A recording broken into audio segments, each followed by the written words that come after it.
so close. The desire so strong. We have nothing to lose. We'll fight for the end.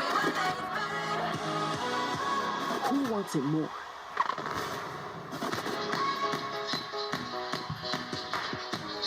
Welcome back to the NCAA Women's College World Series presented by Capital One.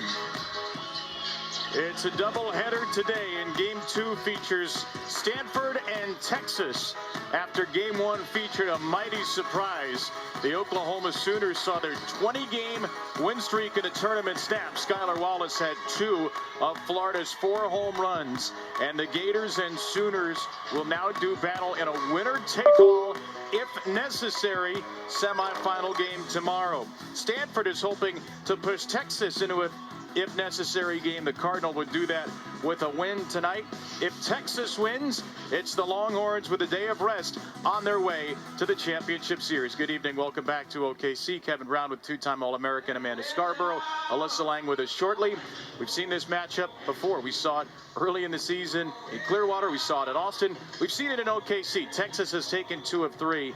And in the first 2 games here at the World Series, the Longhorns have looked the part of the team to beat. The team to beat, the #1 national seed for a reason, really because of their depth at every single aspect of the game.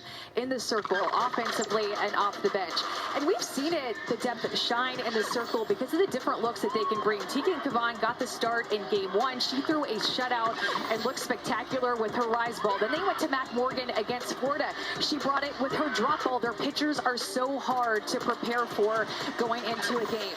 Their offense, they've shown up in a big way, especially in the last game against Florida. Scored 10 runs, hit 3 home runs. They can hit the long ball, and they can use their speed. They've outscored teams 14-0.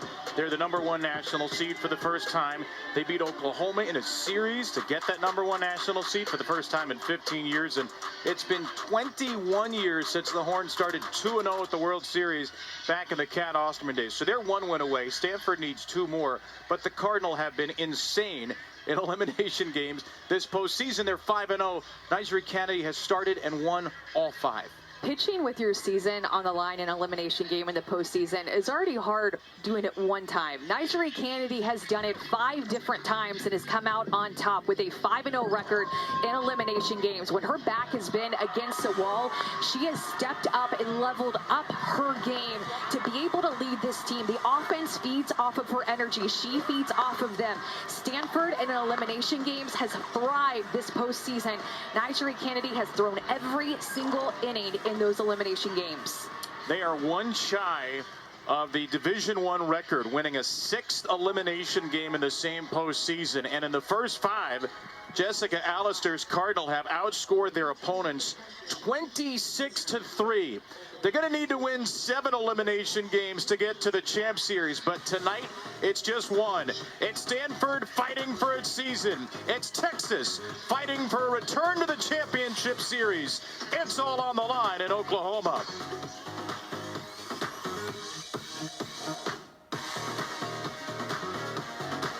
Capital One. The Horns with 9 batters in the starting lineup, all hitting .340 or higher. 9 batters all with an on-base percentage of .420 or higher. Scott Stewart, Washington with home runs Saturday in Texas's 10-0, 4.5 inning win over Florida. Bella Dayton leads it off. And away we go. Texas and Stanford for the 4th time this season at 6:06 Central on Monday, June the 3rd. And it's Nyjari Kennedy who's thrown every inning of the World Series for Stanford, starting for the 4th time. The 1-0 is up and away to Bella Dayton, the Longhorns' leadoff hitter and left fielder. Texas 54-8, 1 shy of a school record for wins. Stanford 50-16, 2nd most wins in program history for the Cardinal as well. Chad Steers, the plate umpire, signaling for strike 1 on Bella Dayton.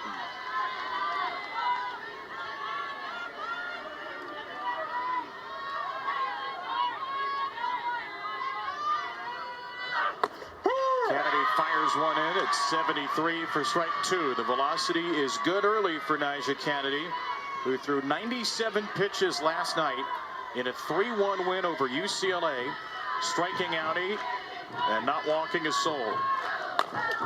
Dayton with a bouncing ball to second. That's Taryn Kern. And Dayton is retired on the ground to begin the night. You mentioned that Nigeri Kennedy hitting 73 on the gun already. And what makes it even harder is that it's 73 up in the zone with a very little reaction time. Paired with her changeup at 55, the effective velocity that works between those two pitches makes her so tough to get on time and on plane with. One moves down, one moves up. 7.5 ERA this season. The undisputed best pitcher in the country will be the first pitcher to lead the nation in ERA back-to-back years since Virginia Tech's Angela Tincher did it 16 years ago. And Kennedy has 65 more strikeouts than anybody in the country. 18 double-digit strikeout games. One of those was against Texas. 11 punch-outs in a win in Austin, February 24th. There's a strike to Mia Scott. Yeah, it definitely helps that Texas has seen her a lot. If you are a Texas fan, that they've already faced on this field. Very comfortable in the box against the best pitcher in the country. Ball, outside. 3-1 to Scott on an 81-degree evening in Oklahoma City, a day that was pushed back a few hours in terms of our first start time because of lightning and storms. And because of that, the decision was made that if Florida beat Oklahoma, any if necessary games would be played tomorrow. Had Oklahoma won, this series would have been scheduled to finish tonight, 1 game or 2. 3-2, Scott slaps it the other way. A base hit for Mia Scott, who continues her superlative World Series. Mia Scott is just an incredible athlete. She can beat you in a lot of different ways. Shortens up with 2 strikes. She can beat you with the long ball, punch it the other way, let Nigeri Kennedy supply the power and just find a hole on the left side. Trying to work on top of the rise ball Texas is early in this game with 2 balls on the ground off their bats. Scott 3 for 5 with a walk, a sac bunt, a home run. 2 RBIs at the World Series. And a base runner for Viviana Martinez, the Longhorn sophomore shortstop. Maybe the Horns' best hitter in this postseason run.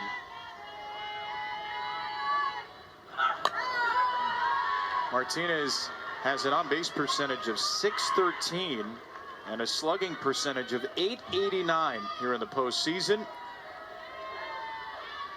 Leads the NCAA tournament field with 15 hits, 27 at-bats, and 5 of those have gone for extra bases.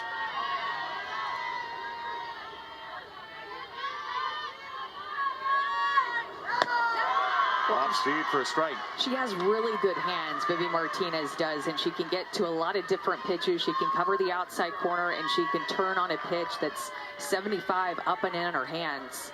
Can spray the ball all over the field with power.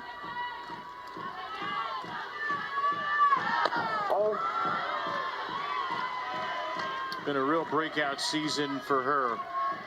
Sophomore who did have a very good year last season. .346, OPS of .923, but those numbers have skyrocketed. On a 2-2, Martinez pops one to Curran on the outfield grass. And there are 2 outs, but there is a first inning opportunity for the Big 12 Player of the Year, Reese Atwood.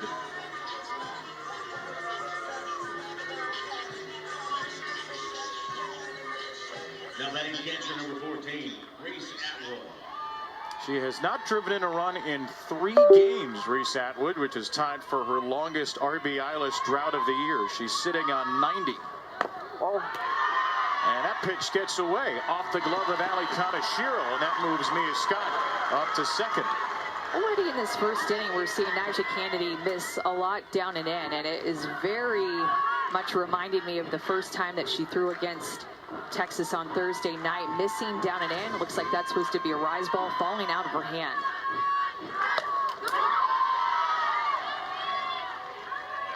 Reese Atwood in the game against Kennedy on Thursday.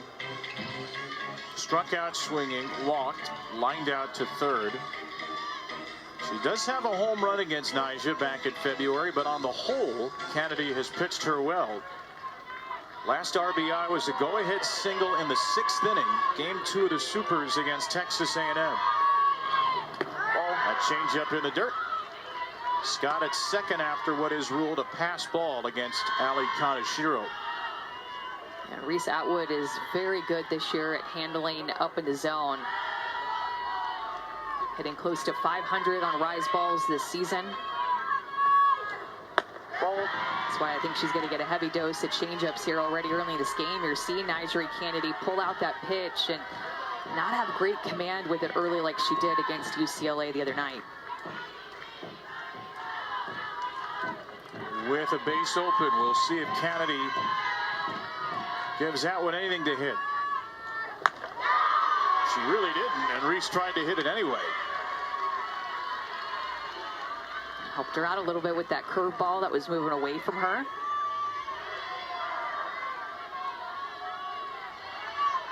Scott at second, hoping to be the game's first run. Kennedy's 3-2. Atwood takes a called strike 3. And a strikeout ends the inning. It's always must-watch TV when Kennedy is going up against Reese Atwood. This is the pitch sequence. Started her off with the ball and then got back into the count with that foul ball there. Missed a couple of times, but then Reese Atwood helped her out with that 2-strike curveball, and then she struck her out looking. Nigeri Kennedy wins that battle.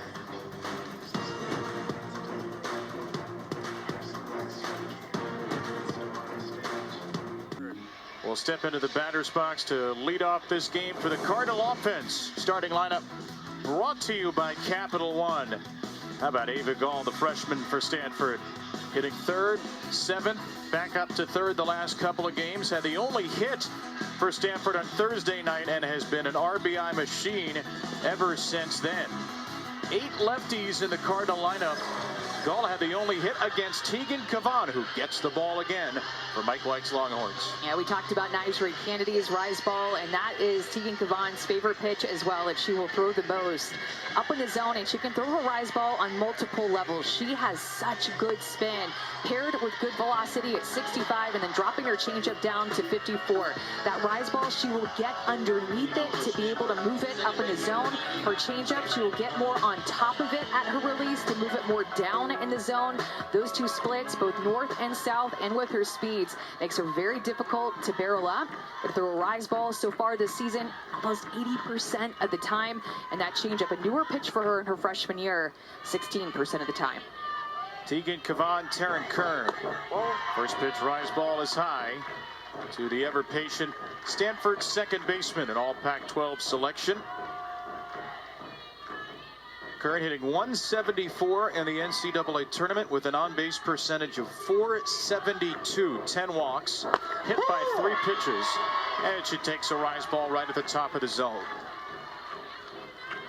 Taryn had an RBI double yesterday to give Stanford the lead for good in the 3rd inning. Cardinal knocked out UCLA 3-1 to send the Pac-12 champion Bruins packing.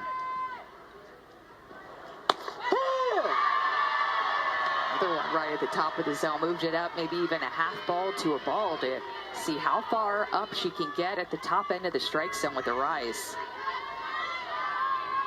Kern, one of the most patient hitters in college, 80 free passes, 50 strikeouts, and she takes the first 4 here. Seeing 6 1/3 pitches per plate appearance here at the World Series. Yesterday, she worked the count full twice. She saw 19 pitches in 3 trips.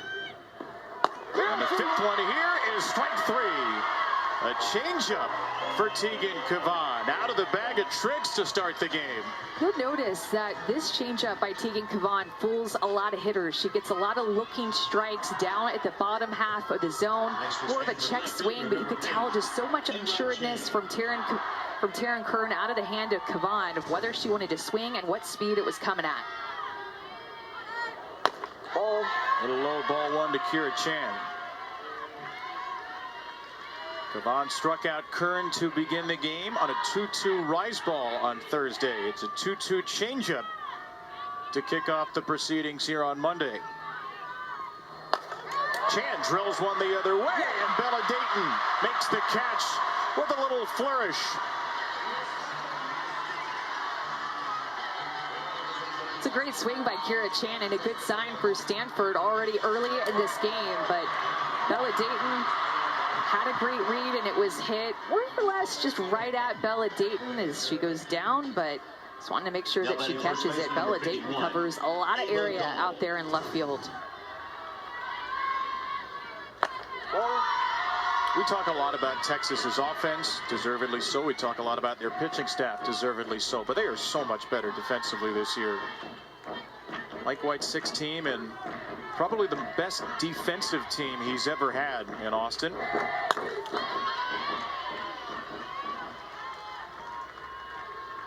Always been kind of the question mark since he's been the head coach at Texas is their fielding percentage and committing errors. But it seems like ever since they won that series against OU, every single aspect of their game has taken a step forward, including being more sure-handed on defense. On a strike to Ava Call, who had the only hit against Kavan. And Gall takes a changeup in the dirt. What a breakout tournament. What a breakout World Series for the freshmen Gall and Jade Berry, hitting third and fifth in the Stanford lineup. Gall is tied for the team lead in home runs. Berry's tied for second in doubles, second in RBIs and walks. Ball. Jessica Allister felt like Thursday in the loss to Texas, nerves played a little bit more of a role than they would have liked. But the team has been aggressive and assertive ever since then. And Gall, who's been right in the middle of it, takes strike two.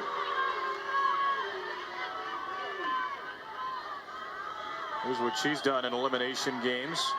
A home run, knocked in 4.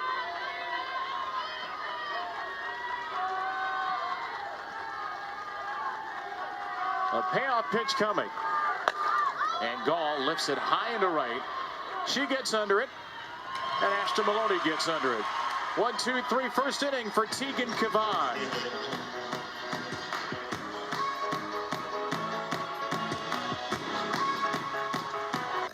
A Women's College World Series is presented by Capital One.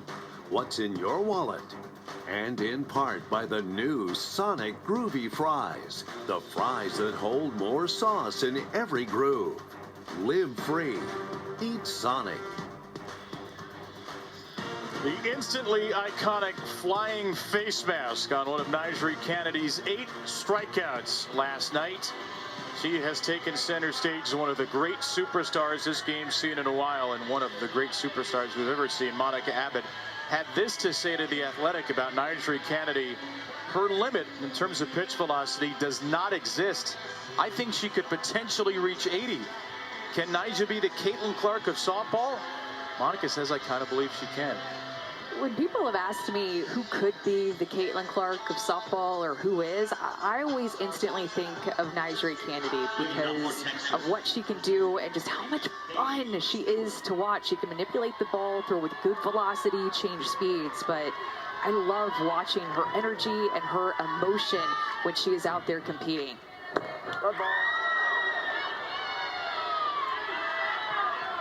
Katie Stewart's hit by a pitch. Kennedy's first pitch here of the second inning. So the freshman gets plunked as we check in with Alyssa Lang. Yeah, guys, you're talking about Monica Abbott and comparing Nyjah to Caitlin Clark. A lot of players reference Monica Abbott, including Nyjah. She said, when I started pitching around age 10, my dad was my first pitching coach. Well, how did he teach me how to throw? He looked up YouTube videos of Monica Abbott. So she watched a lot of her as she was starting her early softball career. Hey, why not model yourself after the best? And she certainly has. And she's been the best pitcher in the country the last 2 years. National Freshman of the Year, National Player of the Year back-to-back. A little bit low, ball one to Caden Henry, the Texas freshman. Kennedy has started with 6 consecutive first pitch balls, so the command not quite as crisp, understandably so, as she's pitching for a second straight day and a 4th day in 5. Henry slaps one out of play. What is the toughest part about pitching this much, 4 and 5 days? your legs start to feel really heavy. You can start to feel some soreness in a unique part of your body. Maybe it's your forearm. Maybe it's more of the back of your shoulder. There's a bunt. Kennedy makes a diving play.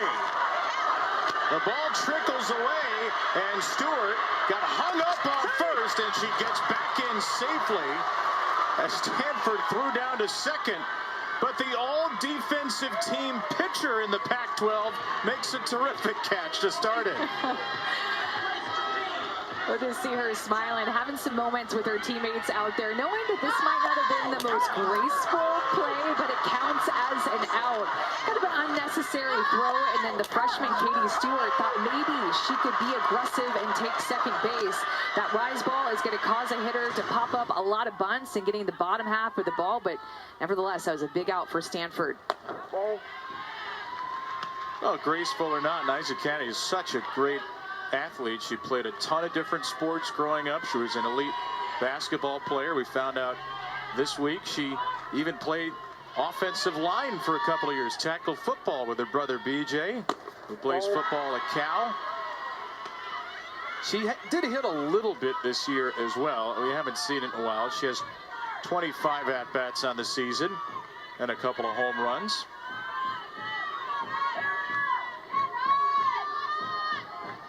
Alyssa Washington for Texas. Pops one up right side. Taryn Kern and Caitlin Limmer there. And it's Kern, the second baseman, who made the catch. There she is, a former Saint and Jayhawk football player, hometown of Topeka, Kansas.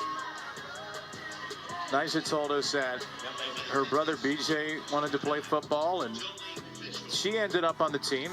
Coaches said, we like your brother, but we want to have you as well. Mom thought it was flag football at first. So she was a little bit perturbed initially, but the people who were the most perturbed, probably the ones who had to get around Nyjah, who has done it all and is in her second year at Stanford, second time in the World Series semis. Jolie Mitchell to right center field. Emily Jones will make the call, and Kennedy's got a couple more zeros on the board. Middle of her offense coming up. His debut Thursday, she allowed a first inning hit and then scattered 4 walks, nothing more. The first complete game shutout in the World Series by a Texas freshman, spun by the young woman from West Des Moines, Iowa. It's a deep pitching staff, Alyssa, but Teagan gets the ball again. Guys, I caught up with Texas head coach Mike White before this game, and I asked him, is the potential of having a game 2 on Tuesday going to change the way you guys approach this one tonight as far as who's going in the circle? He said, no, we were planning on going with Teagan because we love what we've seen from her in the postseason so far. I asked him what the message was to her before coming into this one. He said, well, avoiding walks is going to be important. He said, but trust yourself, trust your defense, be yourself. You've gotten enough done for us to this point. Just go out and do it again. Well, and she's looked great in the postseason, but this is actually the 3rd time that Stanford has seen her this season. Back in February in Clearwater, she threw 4 innings, and then, of course, that opening round game, and she's only given up 3 hits to Stanford, despite them seeing her 3 different appearances. Facing the middle of Stanford's order, Ali Kaneshiro here, 1-1. We wondered before the game if Texas might go a different direction. We have not seen their ERA leader, Citlali Gutierrez, in the World Series. And we did wonder, maybe with the possibility of Stanford needing to win 2 games today, might Texas go with Gutierrez? Gives a little margin for error with Kavan and Matt Morgan on the back end. Maybe the simpler answer is the best. That certainly seems to be the case for Mike White, the way that Kavan has pitched. Well, and the fact, too, that Stanford as a team is hitting under 200 off of the rise ball, and that is Kavan's best pitch that she goes to 80% of the time. We'll mix in that changeup that you just saw there as well. But, I mean, she has handled them well, and they have struggled this year with the rise. We also saw Matt Morgan in the dugout to throw 1-hitter. So Texas has 3 pitchers who've thrown like an ace for much of the season. Morgan's got a 188 ERA, Kavan 208, Gutierrez 179. We also have Estelle Check, Sophia Simpson.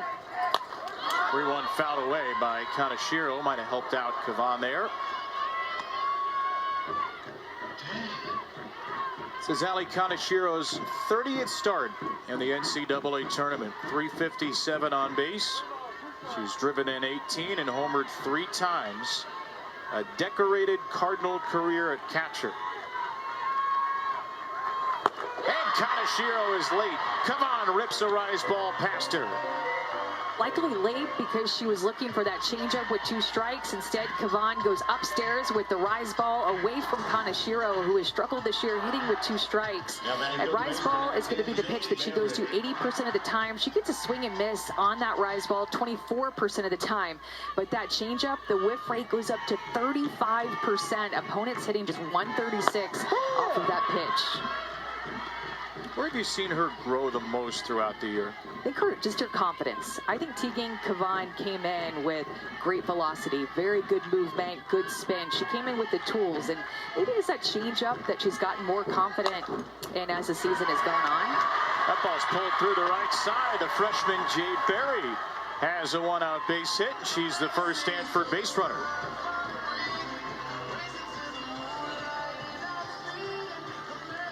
Freshmen have stepped up in this Stanford order. Jade Berry and Ava Gall in particular. A lot of youth all throughout this lineup. A good job of Jade Berry getting the top half of the ball against a rise ball pitcher. Good approach and a couple of good swings this first time through the order. One from Chan and then good approach there by Berry.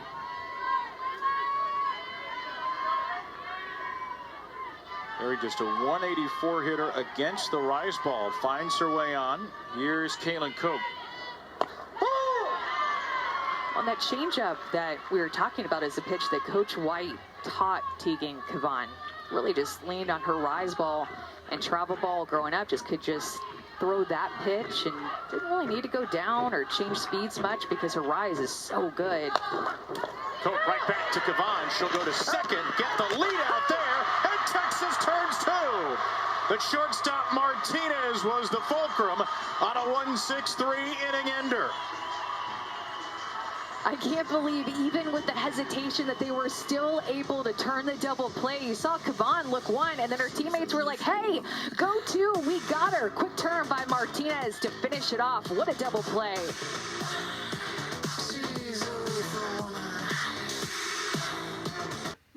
We're at OGE Field at Devon Park. Right over the hill, and Nigel Kennedy pitching for a 4th time in the World Series. Struggled her first time against Texas, but much better the last 2. Yeah, so this is low and in and way up and in to right-handed hitters, the area that I just circled. This low and in area right here is not when she's throwing her best. She's missing her rise ball down. You could tell in the heat map in those red areas, kind of all over the place in the opening round against Texas. Not her best stuff. But in the elimination games against Oklahoma State and UCLA, she was really owning the top of the zone with her rise ball at different levels and getting swings and misses. So just felt like in that opening round game on Thursday, her command wasn't quite there. She didn't have her best stuff. Maybe it's because that's just how the day was. Maybe it's because she was trying to pitch Texas carefully and respected their offense. Maybe she was a little bit tired, but she just didn't quite look herself, especially with how she threw against UCLA last night. That was an absolute gem. You look at the elimination game numbers this season. She's thrown every pitch in the first 5, 2 earned runs, 33 innings. Aston Maloney tries to slap one low, strike 2.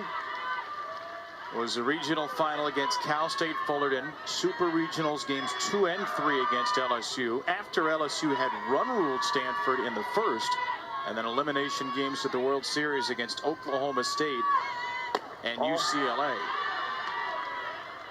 And Stanford was prepared, maybe not for this many elimination games, but they were prepared for a moment where they'd really have to ride the right arm of Nigel Kennedy. They eased her in, Jessica Allister's team did, to the tournament, as she only started one of their final 6 games into the NCAA tournament. And already in this one, seen some lower pitches in the zone, and with how much she relies on that rise ball, I have a feeling that her timing just a little bit off with that pitch, just like that. When you see what looks to be like a rise ball, could be her trying to throw a screwball, but just go low and away like that to the lefties or low and in to the righties. That's that area that I circled. That's when you can tell her timing's just a little bit off. That one was more inside. Right off the handle, Maloney grounds out right back to her.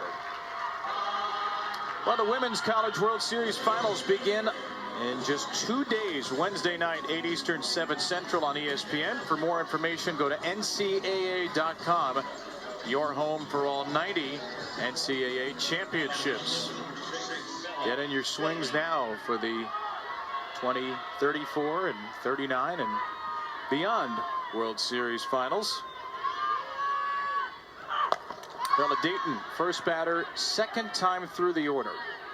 And only one strikeout for Nyjah Kennedy the first time through. Remember, Texas has seen her a lot. A really good approach against her, and Nyjah Kennedy just trying to continue to mix things against them, keep them off balance. Dayton to the right side. Curran has to hurry. It's not in time. Bella Dayton spins an infield single to second. Yeah, good at bat there by Bella Dayton. Second time in this game that she's been able to get the top half of the ball. And when you have speed like her and you put the ball on the ground, you have a chance to make the defense make a mistake or just to flat out run it out with your speed. Bella Dayton doing Bella Dayton things.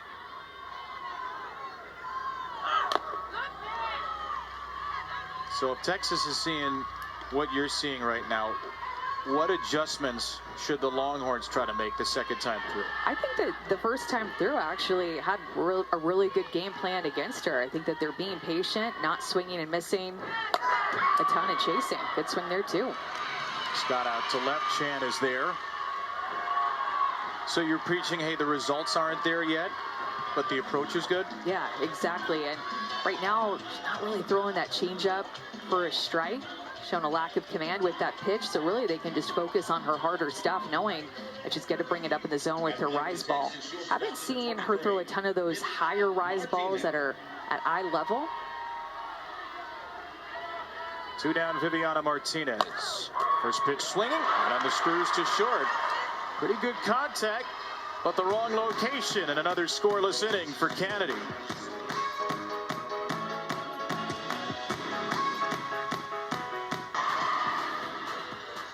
They typically don't have days like that. The Oklahoma Sooners, their 20-game win streak in the NCAA tournament, snapped by the Gators. A 9-3 Florida win, which sets up a winner-take-all Oklahoma-Florida semifinal tomorrow. Game time still TBD on ESPN. If Stanford wins, there would be 2 games tomorrow. If Texas wins, only the 1. Center field, first pitch of this third inning, and Caden Henry makes a great diving play, robbing River Mailer of a hit. The Texas outfield is so fast. We've seen Ashton Maloney and Wright make a great play. Bella Dayton and left, and now Caden Henry with one hit right at her. Had to make that split-second decision and read off the bat, and she nailed it. That ball was just tailing down like a drop ball. Nice play by the freshman out in center field. Well, is there a center fielder we haven't seen make a great play in this World Series? No, I think you could go out there right now and make a great play. I mean, that's just how good the center fielders are feeling right now out there. I think you are wrong, but I appreciate the confidence anyway. I'd love to see it, though. Can we make that happen?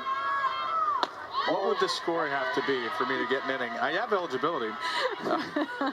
Emily Jones, the Stanford center fielder at the plate. She made a great play the other night. Henry with tremendous speed. We've seen Kendra Falby. We've seen Jada Coleman of Oklahoma. Jones having a great last couple of days of the World Series. She squares to bunt, pulls back, and takes strike 2 from Tegan Cavan.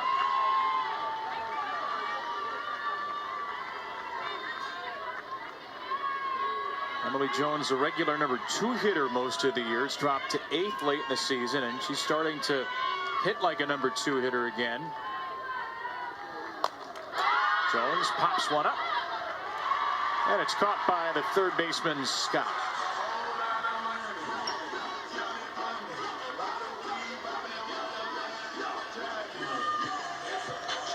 This has not been a strikeout fest between Cavan and Kennedy.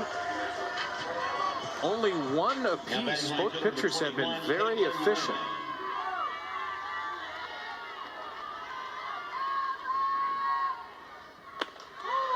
Strike to the 9-hitter, Caitlin Lim.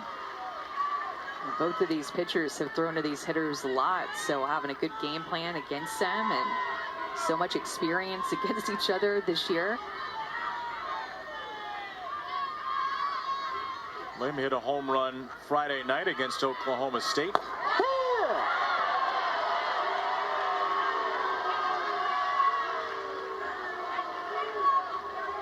Jessica Allister is down the line, yelling and clapping, either to support Lim or maybe with the frustration over the strike called by Chad Steers. 0-2 for the Stanford senior. Well, if she's going to get that changeup that's down at the knees, and also remember the rise ball that she was getting up at the top of the zone, that is tough for a hitter to go up against. Full spectrum vertically of the strike zone being called here today from top to bottom. 1-2.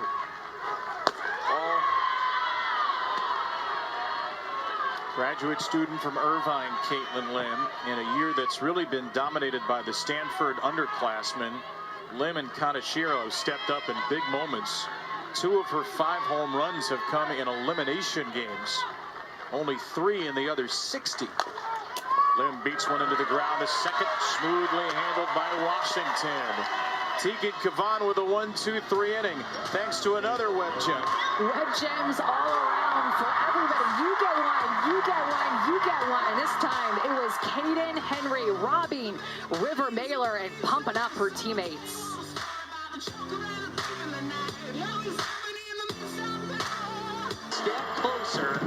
Coach Jessica Allister. Coach, you've seen Tegan Kavan a couple innings tonight. You've seen plenty of her throughout the course of the season. What's the message as far as adjusting for your hitters? Yeah, I think we're letting her get away with the low strike early, and then we're susceptible to the changeup and the high strike. So when we get something down in the zone that we can handle, I think we need to be a little bit more aggressive early on. Thursday night was a long time ago against this team. Your team has looked completely different since then. How much did you talk about that Thursday night? How much are they using that as a competitive edge? I wouldn't say we talked about it much. I think we talked about it afterwards, and just you know, we weren't happy with the way we played, and we didn't think it was a good representation of, you know, who we are as a team. So excited to still be playing ball, and really happy with the way we've played since then. Thank you, Coach. Good luck. Great, thank you. Well, Jessica Allister's team gets to face Reese Atwood again, leading off the scoreless game in the 4th. Yeah, and her growth from last year in 2023 as a freshman to this year 2024 as a sophomore is in large part to her paying attention to her hot and cold zones and being able to work on the cold zones more down in the zone and also outside. That's where a lot of people would want to pitch her, is low and away and down in the zone, because she had a tendency to pull everything, a lot of pull power over that left field wall. But when you look at the home runs that she's hit last year, she's hit more home runs, obviously is more than double that home run number, but also just using more of the middle of the field and hitting more to right center, being able to hit to more all parts of the field and hit different parts of the zone than last year. High changeup gets by her from Kennedy, 1-1.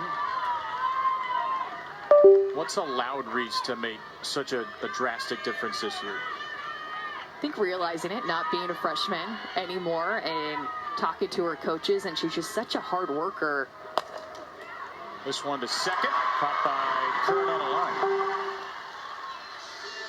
So Atwood is 0 for 2. Been pretty quiet here in the Women's College World Series, but that is the strength of this Texas offense. It's not just about one hitter and Reese Atwood, it's about 1 through 9. And again, they're making decent contact. Only 1 strikeout the first time through the order for Kennedy. That ties a season low. And she still only has 1. 4 batters into the second time. But the Longhorns on batted balls in play right now are just 2 for 11.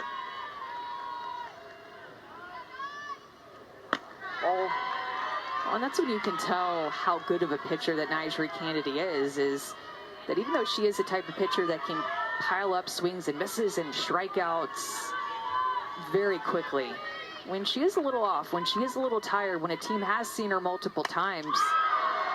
That's into the gap in right center. There's a batted ball in play for a hit. Stewart trying to leg it out for 2. She's safe. Katie Stewart, who drove in 4 on Saturday, has an opposite field double.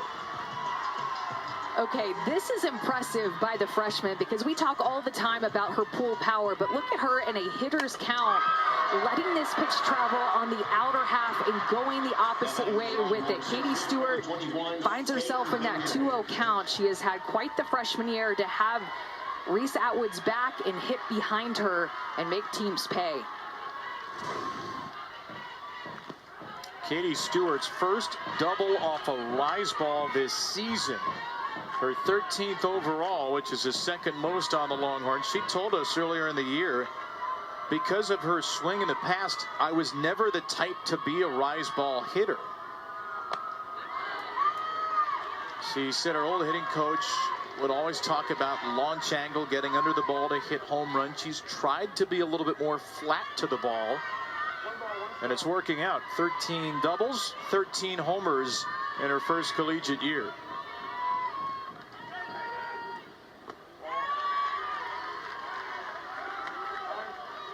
These freshmen for Texas, Stewart, who just had the double, and Caden Henry now, who's had the great catch, have been part of the backbone of this record-breaking Texas team.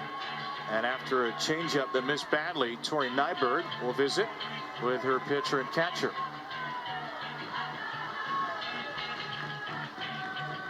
That changeup has not really been a pitch that has been effective today through the zone. It's a pitch that she was just throwing on command against UCLA last night.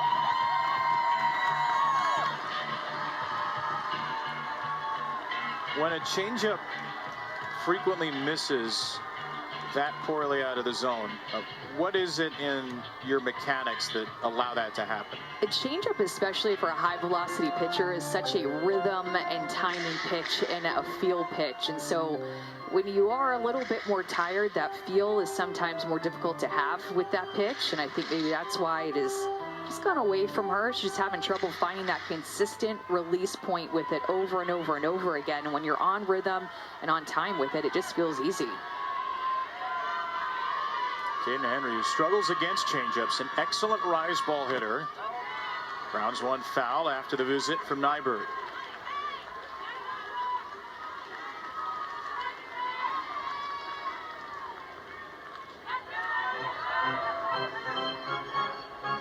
Again, Nyberg Kennedy's pitching for a 4th time in 5 days, so obviously she's not well rested. She's thrown every pitch of this World Series for Stanford, every pitch of their last 6 games back to the Super Regionals, and she's still gutting it out. Another changeup, not close. It's a great stop by Kaneshiro too to keep that in front. Until just missing that pitch a little bit low, falling off of it.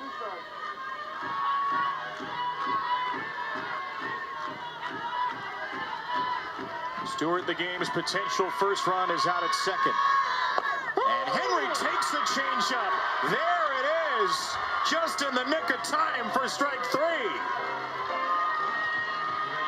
I love the pitch call to go back to the changeup after missing it the pitch before. I guarantee Nyberg Kennedy thought there's no way that Caden Henry is expecting me to throw it again. It opens the door for her to throw it through the zone and start to find that timing. And now another rise ball, peppering the inside edge to Alyssa Washington. It takes some guts, that pitch call, that kind of level of trust between pitching coach and pitcher. It was a high risk, but an awfully high reward, as Kennedy is 1 out away from a 4th scoreless inning against the 2nd highest scoring team in the country. Washington had a 3-run home run on Saturday. The Texas captain takes ball 2. You guys talk about that trust between Nyberg and Coach Nyberg. She told us earlier this week that Coach Nyberg says your best is better. She's always looking at our strengths as opposed to our opponent's weaknesses, and that gives her so much confidence in the circle. She just drilled Washington with a wayward rise ball here. Alyssa Washington, the 2nd Texas batter hit by a pitch, and there are 2 on for Jolie Mitchell. You can tell that there are these moments where she's just lacking her command, hits Alyssa Washington right on the shoulder, takes that the right way instead of moving into it, moves away from that pitch. That way she takes the brunt of it more on the backside of her body. Now batting for Texas, number 9. Goes back to those heat maps you were showing against Texas. Up and into righties, down and into righties, missing a little too much in that game. And she'll get the inside edge to a righty here. Strike one to Jolie Mitchell. Texas designated player flight out to center field her first time. She's been on base in 14 consecutive games. There really is no spot to catch your breath in this lineup. Mitchell drives one into foul territory, left side. That ball will get out of play. Well, and to your point, no chance to catch your breath in this lineup because of their improvement of hitting a drop ball, rise ball, and curve ball. So look at that, hitting rise ball 307 as a team last year. This year hitting it 374 as a team. I mean, drop ball and rise ball split the zone vertically and are known as pitches that you want to go to versus as horizontal pitches of curve and screw. A huge improvement with Texas all throughout. Back to the 2-strike changeup. Mitchell was on it. Mike White in his 6th year. Steve Singleton's his associate head coach. They are tremendous teachers of hitting and pitching. Mike White, one of the great pitchers to ever do it. Steve Singleton has really taken a big part in building the bats.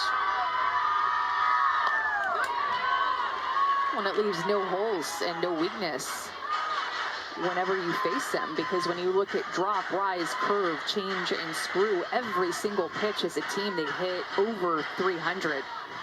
Hit a changeup 326 as a team. It was just that drop, rise, and curve that had the biggest improvement from last year.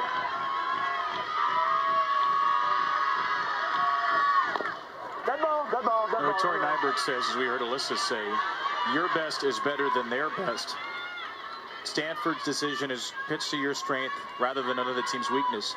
Probably a good thing, because there really is no weakness for this Texas team. And Coach Nyberg just has to keep mixing against this team, too, to keep them off balance. 6 pitch to Mitchell, and a changeup has her off balance. 2 strikeouts, both on the change, and Kennedy escapes the 4th. Really, there ain't nobody better when this changeup is working like the way it started to cook in this inning. 2 strikeouts for Nyjah Kennedy in the 4th inning, both with that change. This head coach, Mike White. Coach, you're very familiar with the team on the other side. What challenges, what benefits does that present for your pitcher in the circle tonight? Well, that's a good question. I mean, we've played them a few times this year, and, you know, they're tough, you know, especially with Canada out there, and she's starting a good game right now. So you got to make sure we hit locations and stay away from the free passes. What do you want to see from Tegan throughout the rest of her outing tonight? Just keep working ahead, you know, not leaving opportunities. I think she's doing that pretty well right now. Thank you, Coach. Good luck. Thank you. Welcome. Big 12 Coach of the Year, Mike White, understandably pleased with his freshman pitcher, who's faced the minimum through 3. Base hit by Jade Berry. She was erased on a double play turn by Kavan. So the second time through the order for Stanford, the second time we see Taryn Kern, who struck out swinging her first time.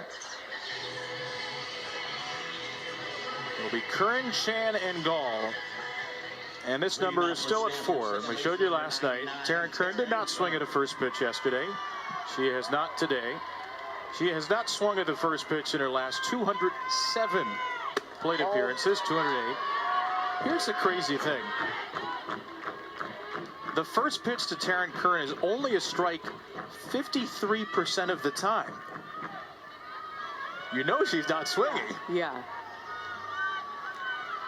And yet she's ahead 1-0, as she fairly often is. Set the Stanford record for walks this season. That's what happens when you only swing at a quarter of the pitches you see. The D1 average is 20% higher than that.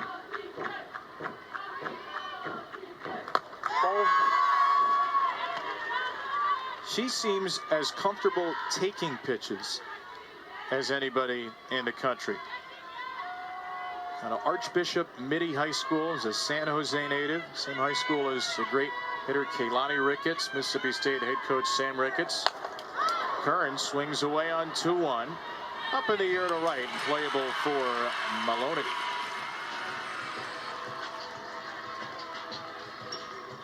So it's been a relatively quick night for her. Only 9 pitches in 2 plate appearances. And Kavan has cut her down twice. First time through the order, Tegan Kavan has looked sharp, picking up where she left off Thursday night against them. Number 8, Kira Chan. A 1-hitter on Thursday, a 1-hitter through 3 1/3 today. Ball 1 to Kira Chan. We heard Jessica Allister tell Alyssa she felt like her team was letting Kavan get away with the low strike early. See if the Cardinal can flip the script the second time through the order. Let's put in the air to left. Dayton. A little more routine this time. Well, remember how good Stanford was last night against UCLA, swinging early in the count. Really aggressive, and it's when they started to turn a corner early in the game when they're trying to swing early in the count and not get 2 strikes. Carter had 6 hits last night, 3 on the first pitch, 1 on the second, 1 on the third, and then 1 on the 5th. Gall takes a first pitch ball here. Stanford has shown us in this World Series it contains multitudes as an offense. Against Oklahoma State, 11 hits, 6 walks. Yesterday did not walk and still got 3 runs against Caitlin Terry and Taylor Tinsley, one of the best pitching combinations in the country.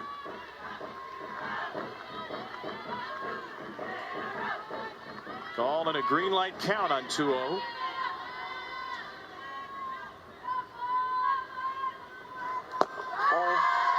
I love the way that Ava Gall talked about this team and the energy. She felt like against Texas the first time they were kind of flat, and then whenever they came back out against Oklahoma State, she said, I just need to play with some heart because heart is contagious. And I love that line.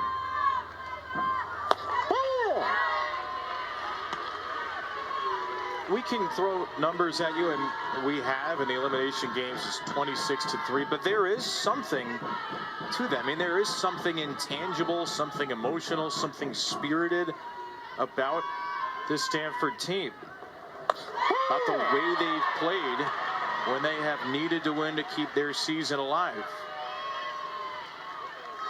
5 straight elimination games they've won. The all-time record in one postseason is 6. To get to the Champ Series, they'll need to make it 7 tonight and tomorrow. 3-2 is a high changeup, and Gall chucks her bat away after Stanford's first walk.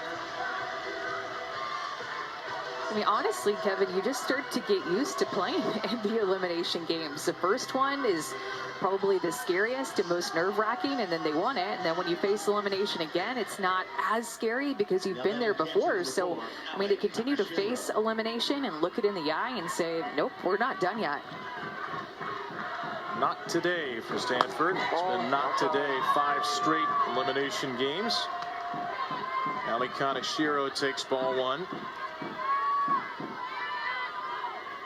Last year, Stanford dropped its opener at the World Series and won the next 2, shutting out Alabama and Washington before falling in a 9-inning classic to Oklahoma.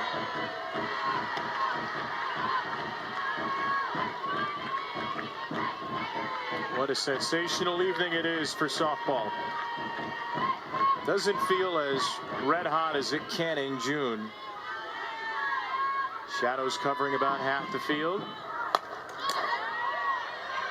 It was a little bit cold this morning, believe it or not. I never thought that I would say it was cold in Oklahoma in the month of June, but I will admit I thought that this morning at midday. That's the kind of weather that requires people to go out, maybe get an extra blazer at the store if they're here for a little extra time. Not naming any names. As an example of something someone might do. That's right, just possibly. Oklahoma City, great town for blazers. Who knew?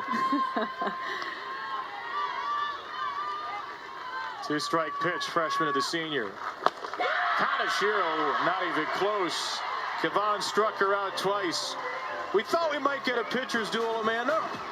And I'm loving every second of it. Kavan versus Kennedy. Kavan with her third strikeout. That rise ball and changeup is working, and man, she is looking confident tonight.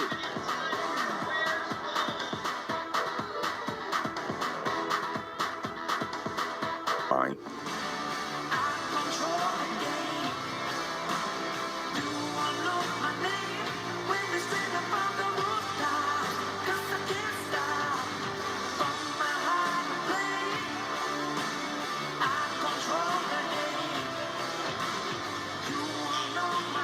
It's still all there for the taking in Oklahoma City with 4 teams remaining. Florida defeated Oklahoma 9-3 today to set up a winner-take-all semifinal game tomorrow. Texas will advance to Wednesday's championship finals with a win tonight. Stanford forces a winner-take-all game if they come out on top. And it's 0-0 through 4. Nigel Kennedy got to get out for a 6th elimination game in the postseason. Pitching for a 4th time in 5 days at the World Series. Tegan Kavan, the freshman for Texas, on the other side. They have traded zeros through the first 8 half innings. The top seed Texas, 1 win shy of a school record 55 wins, and trying to be the first team to make it to the Champ Series. Got a day of rest, kick back and watch the Gators and Sooners. Strike 2 for the number 9 hitter Ashton Maloney. Stanford has never been to the championship series. This is the 4th World Series appearance ever for the Cardinal. They've gone 2-2 each of the first 3. They'd be that with a loss tonight. Maloney, Dayton, and Scott for Texas. Perry way in at third for the slapper Maloney, who slaps it into the mid of Kaneshiro. And Kennedy has now struck out 3 of the last 4. Hey, you see her have a good feel for this rise ball to move it away from Ashton Maloney, and it moves up a little bit on that lower level. Kind of screws away from her as well. Nigel Kennedy, the 2nd time through the order, had 3 strikeouts in comparison. First time through, just had 1. Now strike to Bella Dayton. 3rd time through the order for Texas. They are as dangerous as any team in the country when they see a pitcher for a 3rd time.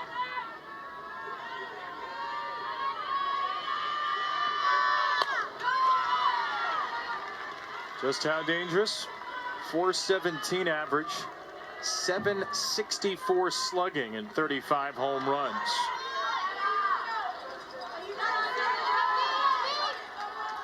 Third time through the order on Saturday. Texas exploded for 5 runs in the 4th inning against Florida. And there was no 4th time because the Longhorns run-ruled the Gators 10-0. Outscored their opponents 14-zip at the World Series. Dayton flailing for a changeup. And Kennedy's on a roll right now. That off-speed pitch has become turbocharged with 2 strikes. And Bella Dayton chases this pitch out of the zone, and it is well out of the zone. Helps Nigel Kennedy out. More of a defensive swing that never really looked like it was going to start as a strike or end as a strike out of her hand. That changeup just starting to feel good for her in these late innings. Struck out 5 Longhorns in 6 innings on Thursday night. She's got 5 and 4 2/3. She's pumping strikes.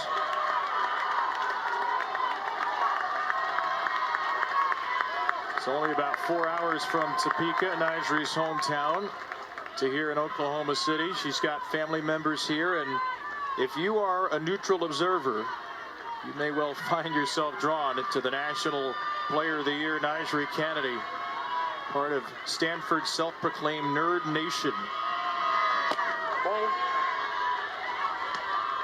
2 trips to the World Series in the pre-Nigel Kennedy era. Back-to-back trips in the Kennedy era. Elena Vaughter and Nigel, a 1-2 punch last year. But she has done the heavy lifting this season in Oklahoma City, and she will stomp herself off the field after striking out the side. And the Stanford fans and her family absolutely loving it. This 5th inning, 3 up, 3 down, 3 strikeouts, 1 with their rise, 1 with their change, and another with the riser.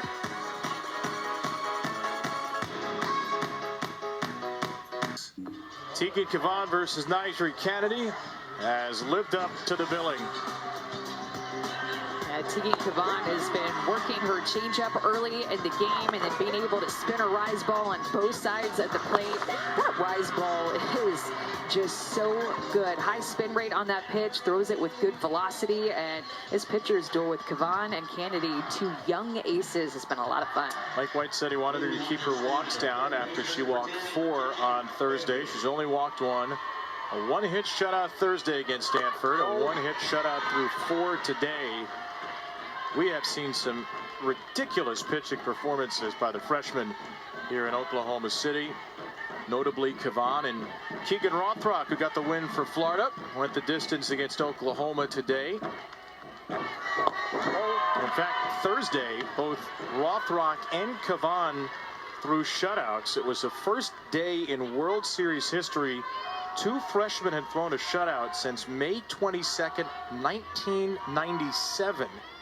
UCLA's Krista Williams, Washington's Jamie Graves. And Kavan pumping heat with a strike to Jay Berry. Her brother's here tonight. Her brother Jacob Berry, who was a star at LSU and was the 6th pick in the 2022 Major League Draft of the Marlins. Jacob playing for AA Pensacola team right now. Day off for the Blue Wahoos today, and pretty cool that Jacob could be here. Watch his sister try and extend her season. Her first year in college with the Cardinal.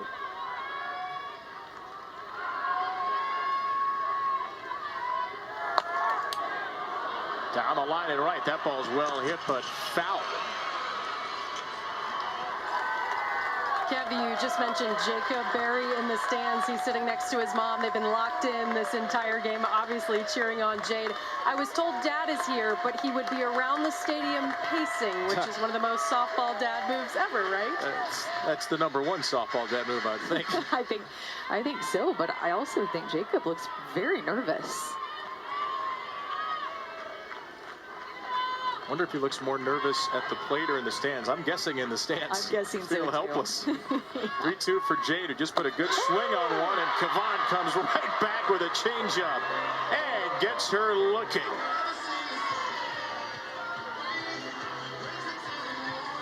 This deceptive changeup gets a lot of looking strikes. Look at her follow through with her hand and her fingertips as she releases this pitch. Look at how she just follows it in with her hand with finesse and smoothness. That pitch is so good for her.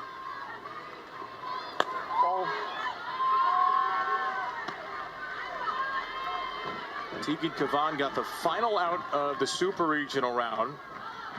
6-5 game, 2-on-2 out, threw a changeup to strike out Amari Harper, Texas A&M pinch hitter. Cope pretty well hit into left, but a lot of room out there for Bella Dayton.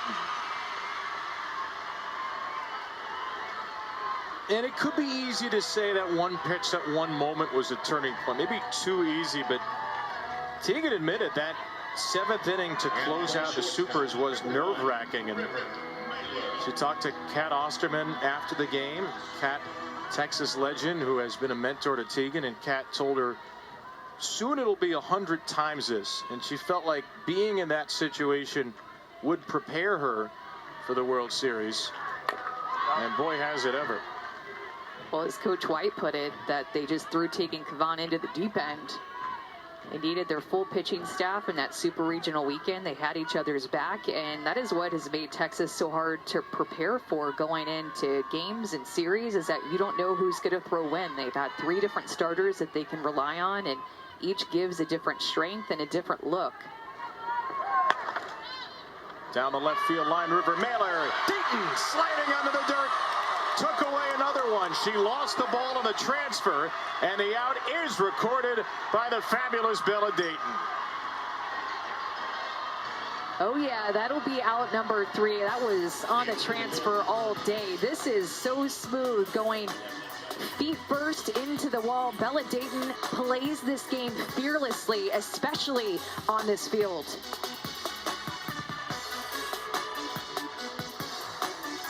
Another sensational night in Oklahoma, a particularly sensational night to be a pitcher. Nyjah Kennedy's gotten better as the game's gone along. And she has been able to use her changeup more often in this game to give Texas a different look, but then also be able to go up in the zone with her rise and get some chases out of the zone later on in this game. It was her striking out the side in the top of the 5th inning. The second and third time through, she's actually looked stronger than the first time through when she faced Texas. She really didn't look herself that opening game against Texas. The passion, the energy, the signature stomp really were not there. Longhorns scored 4. Kennedy walked 4. No walks tonight, even though she had a couple of 3-ball counts in the first inning. And she has now struck out 4 in a row and 5 of the last 6 Texas hitters. However, here come the heart of the Longhorns. Martinez, Atwood, and Stewart. And Martinez pops one up. Kennedy makes the call. Who needs an infield? Nyjah Kennedy puts it away herself, and Vivi's 0 for 3.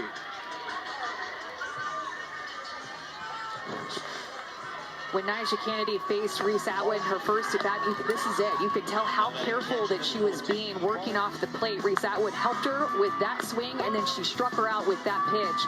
Second time through, she split the zone vertically, showing her up and down and being able to jam her. But Atwood, first pitch swinging here, and she drills one to center. Reese Atwood finally gets on top of Nyjah Kennedy. Hoots and hollers to the Longhorns dugout as Texas has its 4th hit of the game. in her last at bat back in the 4th inning, Nyjah Kennedy got Reese Atwood jammed up with this rise ball that was inside. This was an out. What does Reese Atwood do? First pitch, she goes hunting that pitch, and her next at bat gets her barrel there, doesn't get jammed at all. That was maybe the best swing that we've seen from Reese Atwood here in OKC. And she'll exit for a pinch runner, Adea Wallace, who has been the DRPR, the designated Reese pinch runner. She's appeared in every game in the postseason. She is the go-ahead run. And the batter, Katie Stewart, who's reached base twice tonight.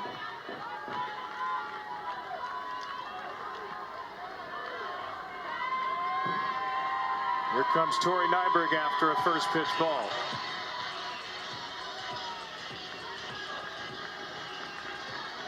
I think that's an adjustment that Texas is going to start to make, is to work earlier in the count to hunt pitches then and not get 2 strikes. Nyjah Kennedy, opponents are hitting under 100 off of her with 2 strikes, and they've had those 5 strikeouts in the last 2 innings going into this inning. So I'm sure that was the message from Coach White, Coach Singleton, Coach Zaleski. Let's start looking for pitches earlier in the count. Let's avoid trying to get 2 strikes, because then you have to deal with that rise ball up and that change up down. The 6th base runner for Texas tonight. They haven't brought any of them home. The first 2 games of the World Series, against Kennedy and Stanford and then against Florida, Texas was 10 for 20 with runners on base. They are 0 for 9 tonight.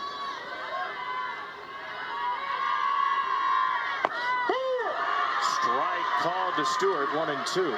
It's a big strike call too, a little bit off the plate inside. If you go inside to Katie Stewart, it needs to be there.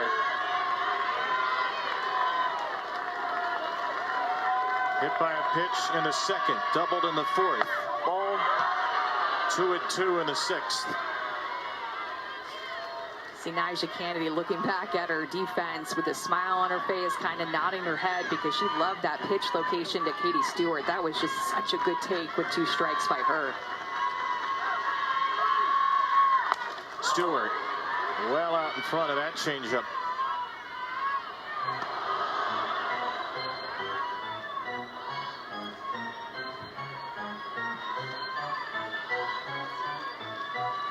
Katie Stewart, a freshman from Frankfort, Illinois, with immense power.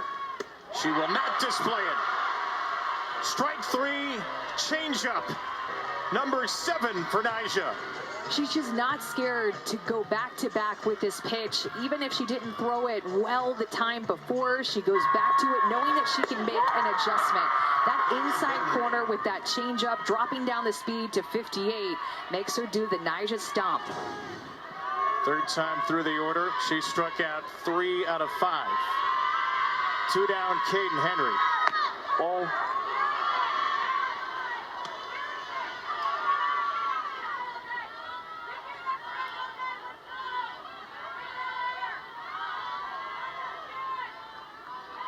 Henry's popped up a bunt, struck out looking at a changeup. Oh, and she's in a 2-0 count.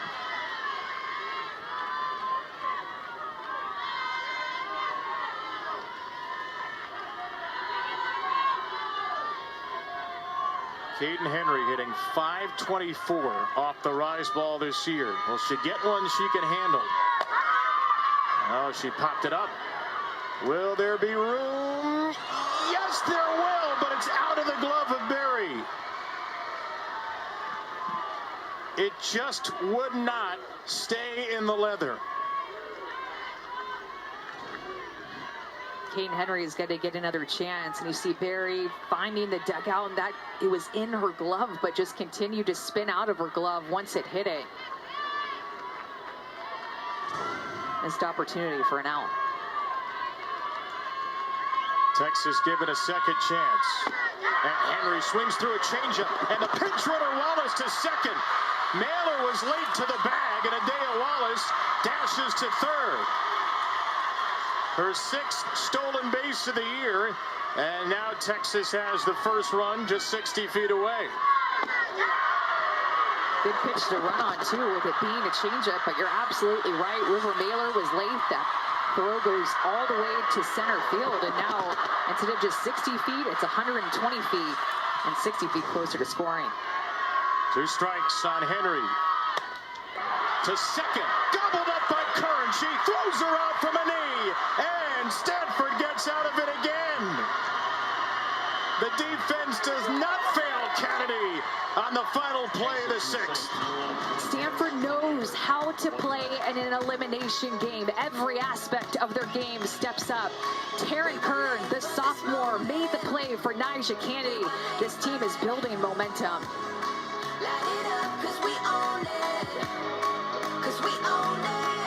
Seen some late heroics time and again. 19 different players have combined for 21 homers. Jennings and Skylar Wallace have hit 2.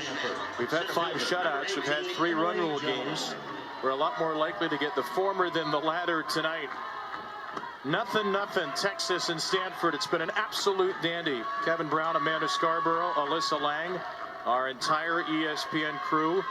Texas advances to the championship series for the 2nd time in 3 years with a win. Stanford forces the if necessary game, which would be tomorrow with a win.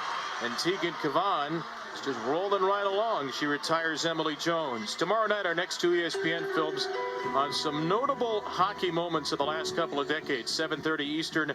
I'm just here for the riot. The story of the riots that took place in Vancouver after the Canucks lost Game 7 of the 2011 Stanley Cup Final, followed by no easy victories. The 1994 New York Rangers, an unprecedented look at how Mark Messier and the Blue Shirts won it all.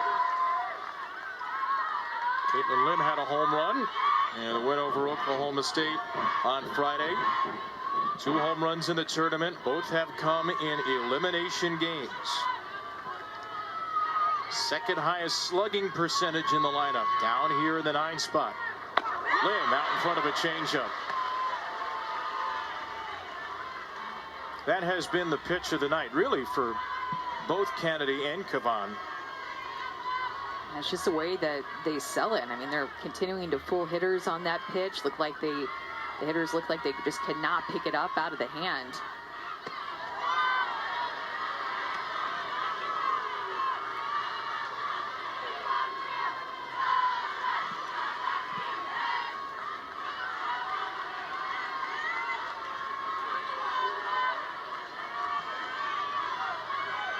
only the 65th pitch of the game for Kavan. Lim shows bunt. Wasn't a full-hearted attempt, and it's strike two.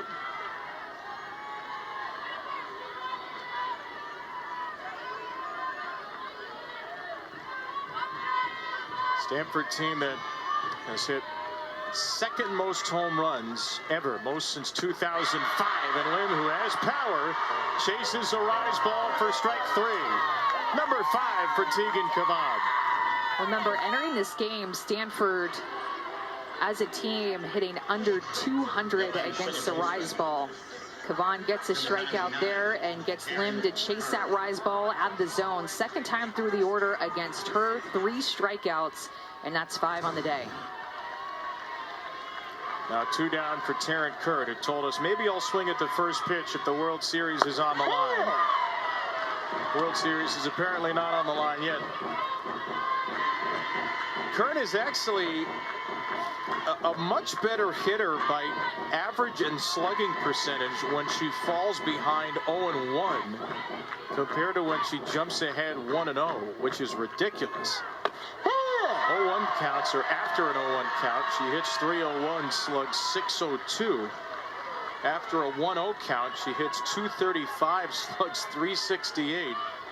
However, she's now down 0-2. 7 home runs for Kern on the year, and she is called out. Strike 3. Looked like a batter pitch clock violation. Ends the at-bat for Taryn Kern.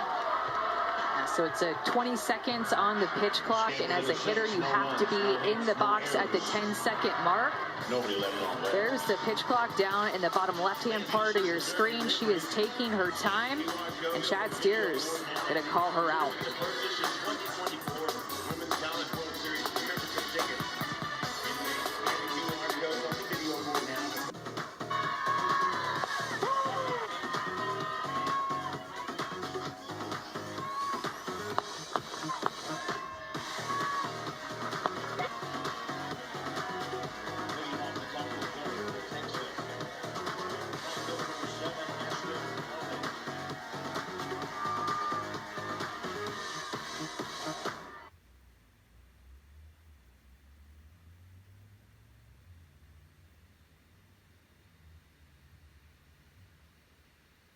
The Oklahoma City stage for a second straight year, but she has been matched 0 for 0 by this fabulous freshman from West Des Moines. Through the Austin heat and a few hours up north, Kavan and Kennedy taking center stage, trying to pitch their teams into the championship series for Texas and trying to force a winner-take-all game for Stanford. And these two young aces are unblemished with 1 inning of regulation softball to go. Alyssa Washington is going to reach base. A ground ball with maybe a little bit of unusual spin. That seemed routine for Taryn Kern. It will be an error to lead off the 7th. Yeah, very well. Could have had a lot of spin on that ground ball because she just got so jammed on it, and Taryn Kern got ahead of herself. You can see that last hop. It is just spinning, hit off the heel of her glove and her hand, and it's going to be an E4. That great play that she made earlier in this game. An unfortunate series of events for Taryn Kern, closing the last inning and beginning this one. A strikeout, not looking, if you will, on a timer violation, ended the 6th, then just her 5th error of the season. Puts the potential game winner on to kick off the Texas 7th. Jolie Mitchell in the 8th spot. Mitchell takes strike 1. The Longhorns have only been shut out through 6 innings 3 other times this season. Oklahoma State's Lexi Kilfoyle twice, and once against Oklahoma. Mitchell squares to bunt, pops it up, and it bangs off the top of the net.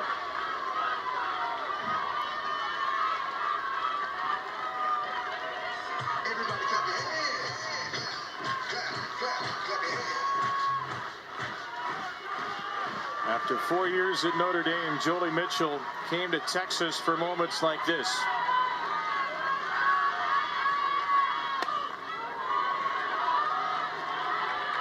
She's at a Rosebud, Arkansas. She's a Gatorade Player of the Year there. Went to the Fighting Irish. Had an OPS over 1,000 in her 3 years. Was a first-team All-ACC player. Known for getting on base. Hits, walks by any means necessary. She's reached base 14 in a row coming into tonight. And Mitchell hits a ground ball through the left side. A base hit. Washington's on her way to third. Mitchell going to second behind the play. And Texas is in business now. Remember, Jolie Mitchell didn't get the bunt down, so she knew that she had to find a way to put the ball in play with 2 strikes against Kennedy, and she does in a big way. Kennedy goes back-to-back with that changeup. The one that Mitchell hits with 2 strikes is up in the zone, and Mitchell hits it hard. Now 2 on for Texas.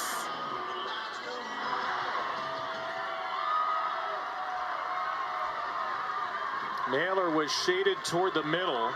Could not get to the ball, and then ball was thrown in toward third, allowing Mitchell to take an extra base. And Ashton Maloney had the game-winning RBI in Game 2 of the Super Regionals, an elimination game for Texas. Will try to give the Horns the lead. Strike 1 to Maloney. If you're Ashton Maloney, your job right now is to put the ball in play, and you're going up against a swing and miss pitcher, a strikeout pitcher. That's exactly what Nyjah wants, is a swing and miss and a K. There's the bunt. It's laid down by Maloney. Kennedy to the plate. Washington is hung up now. Washington charging toward home, and she's safe. Texas takes the lead. A wild rundown ends in a Longhorn run.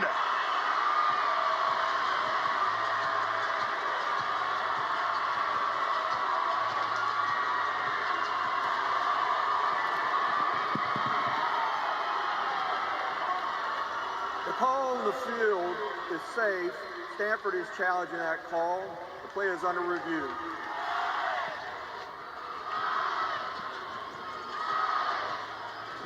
Thought this was such an amazing dive by Alyssa Washington to get her hand in there just before Ava Gall put the tag on her face, on her helmet. Look at how low Washington gets to just get her fingertips in there, and I think that she got in there safely. The captain, the senior. I think she just got her fingertips in there before the tag was applied. That toss was just a little bit late coming home. After review, the play at the plate is upheld, safe. That is Stanford's first challenge.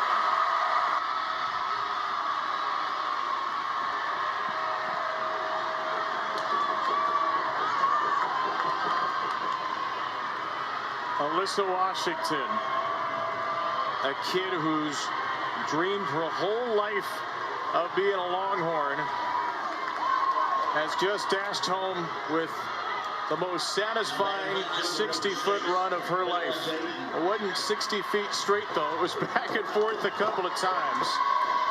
But Texas has the first run of the night on a bunt by Maloney and a rundown where Washington beat the tag of Gall.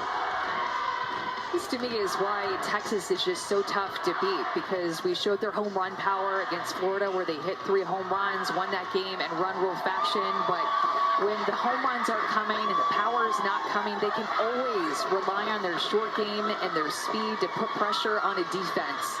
As Coach White said in his post-game presser, we just find ways to win and find different ways to win. We've seen them do it all postseason long, in the regional, in the super regional, when their backs were up against a wall, and now we've seen them find different ways to win and score runs in Oklahoma City. It's a fielder's choice. Maloney went to second on the play, Mitchell to third. First time all season, Texas has bunted in a second and third nobody out situation. Desperate times indeed. Here's Bella Dayton. Ball. Like great barrel control by Ashton Maloney to get the top half of the ball and put it down.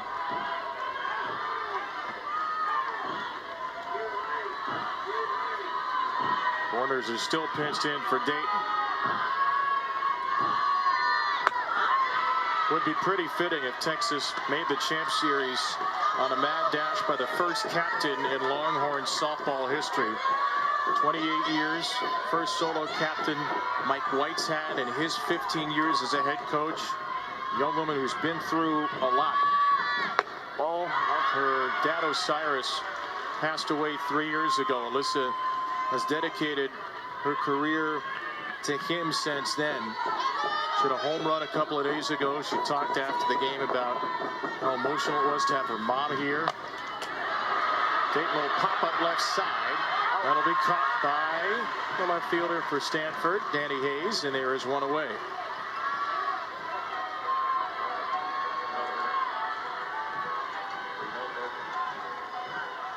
So a big first out for Kennedy, with more big bats looming, and Mia Scott batting. Jay Berry is barely budging, way in at third. First pitch. Popped up toward third. Berry will get to this one. And holy moly, if Nyjah Kennedy can get out of this with only one run allowed, it would be some kind of wriggle out of a straitjacket. But Vivi Martinez, who's been Texas's best hitter in the postseason, stands in the way. First pitch swinging, she pops it up. Kern will make the catch and end the inning.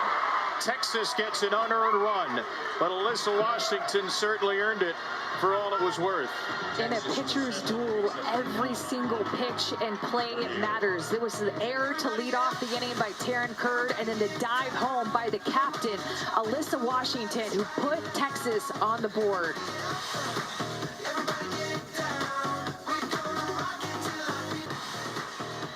For 6 innings, Texas and Stanford went punch for punch on the mound. The Longhorns had the lead, 3 outs away from the championship finals.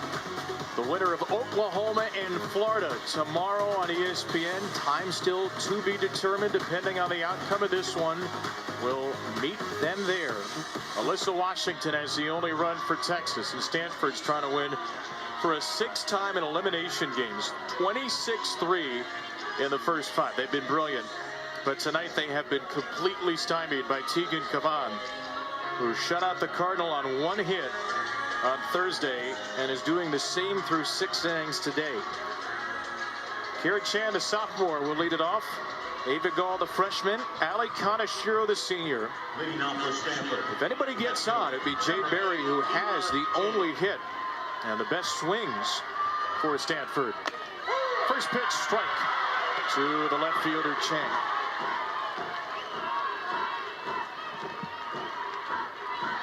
One hit, 1 walk. Nothing more against Tegan Cavan.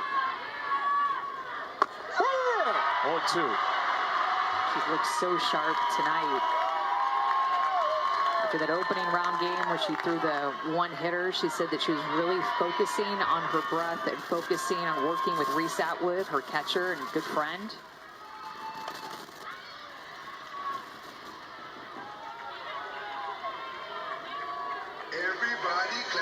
The sophomore class for Stanford has really carried them here.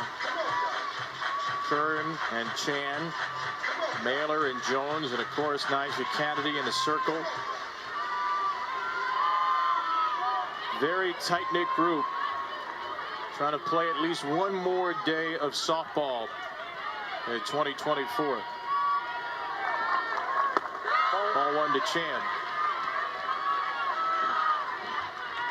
Been so efficient too. Tegan Cavan has, Kevin, at 73 pitches, and we're already in the bottom of the 7th inning. For 125 against Stanford on Thursday. Her 74th will result in a strikeout. Seems like Tegan Kavan has just pitched with that nothing to lose mentality all throughout this game, from the first pitch to here in the bottom of the 7th. That changeup has been working all night long. Freshman versus freshman. A little high to Ava Gall, who is the last Stanford batter to reach. She walked back in the 4th. This young starting infield, Gall, Kern, Mailer, and Berry, they've started together all but 4 games. Gall with a bouncing ball to Washington. Plays a hot cleanly and puts Texas to the brink of the Champ Series.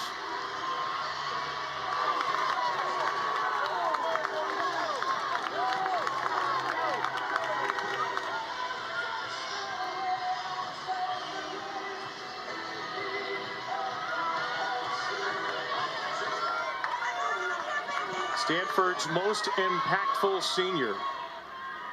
A veteran on this young team, Ali Kaneshiro, stands in the way. A big rip from Kaneshiro for strike 1. Now batting catcher number 4, Ali Kaneshiro. She was a freshman. Montana Dixon, class of 2021, took her under her wing, became a tone setter, and taught Ali how to be one.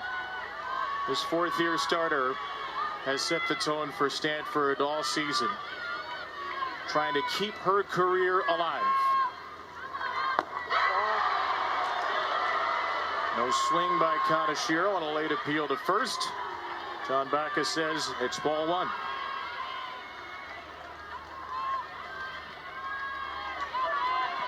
Leads the Cardinal with 11 home runs. They've all come against right-handed pitching. A ball and a strike from Tegan Kavan. Popped up by Kaneshiro. The third baseman, Scott, sends Texas back to the championship series.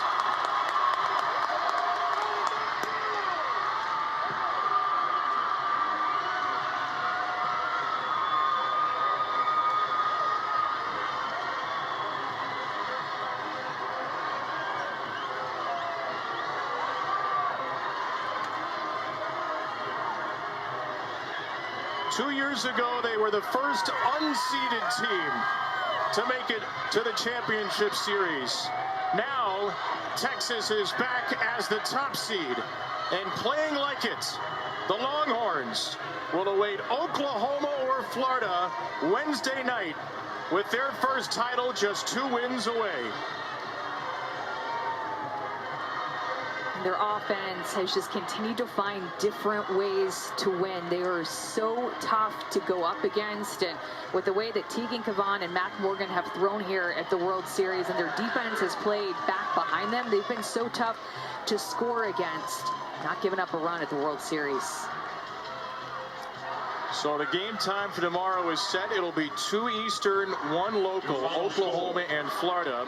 Either will have a rematch of Texas and Florida, a game the Longhorns won by run rule, or a rematch of Texas and Oklahoma, who split 4 meetings this year. The Longhorns head into the championship series with a 3rd consecutive shutout to begin this World Series. Time to take a look at tonight's Capital One rewarding performance. There were no earned runs in this game on the stat sheet, but Alyssa Washington earned the only run of the game in the 7th. Another game that just comes down to 1 or 2 different pitches. Jolie Mitchell had that 2-strike hit to get Alyssa Washington to third base, and then Maloney putting the bunt down, and Washington gets in a little bit of a pickle, but this dive won Texas the game. Alyssa is with Alyssa.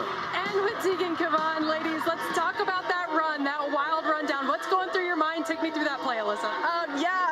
It was just whatever it takes in that moment. That's what it takes in these games like this. Like, you just need that one run in games like this. So it was just whatever it takes was running through my mind. Tegan, what was going through your mind when you were watching that unfold? I had no doubt that we pulled through, so I just wanted to keep us in it. I had no doubt in us the whole time. Alyssa, your leadership for this team has been something we've talked about all week long. What did you tell this group of ladies before this game coming in tonight? Yeah, it's just knowing that every game from now on is going to be a dogfight and just playing for each other. That's what all of it takes right now. We love on each other. We celebrate everything just as hard. So, yeah, it's just whatever it takes and playing together. As a veteran on this team, what's it like watching someone like Tegan come out and throw the way she has so far here in OKC? It's amazing. I'm so proud of Tegan. Like, it's just seeing how she's grown and how she's overcame adversity. I could not be any more prouder than her. I love her so much. Tegan, what did your teammates tell you before tonight? What was your mental space like coming into this one? They just told me that if I kept this in, we'd pull through, and they got me. They had my back the whole time, so just throw my game, and they'd come through. How does the Women's College World Series Champ Series sound to you guys? Amazing. Let's do it. Congratulations, ladies. We'll see you later this week. Thank you.